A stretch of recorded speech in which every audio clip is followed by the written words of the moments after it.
Thank you, Mr. President.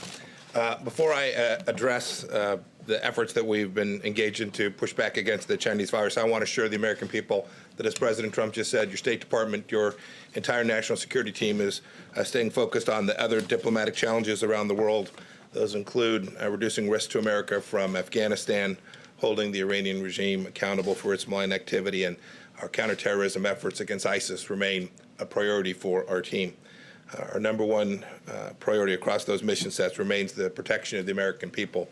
The President and our team are very focused on it. I'll take this moment, too, to thank my team, State Department team, who is working long hours all around the world to take care of Americans who are stuck at places around the world. I'll talk about that more in just a minute.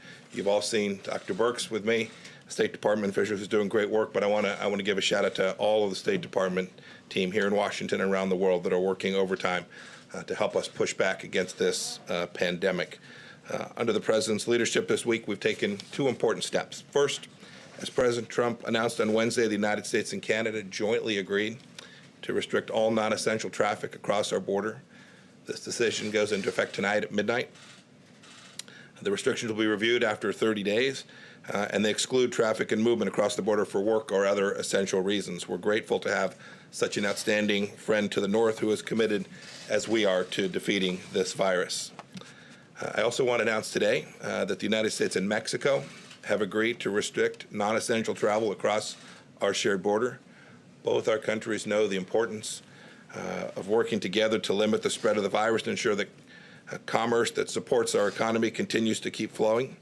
Here, too, the United States is glad to have a friend who's working side by side us in the fight.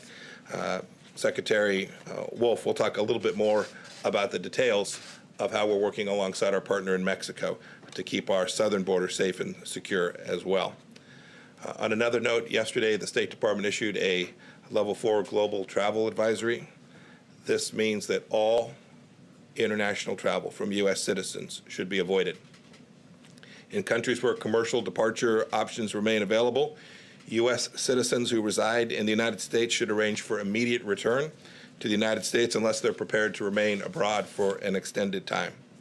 If you choose to travel internationally, your travel plans may well be severely disrupted.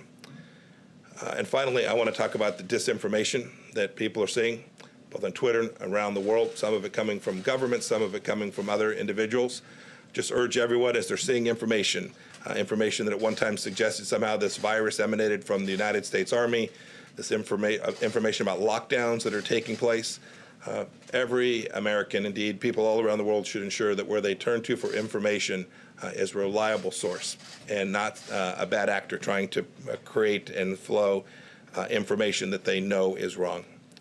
This is a tough fight. The American people are tougher. Our diplomatic teams are working around the clock to help them keep safe both home and abroad. And we're showing once again the global leadership that America has always delivered. And it's been great to see countries around the world rally behind what President Trump and our team are doing. Thank you. Thank you, Mike.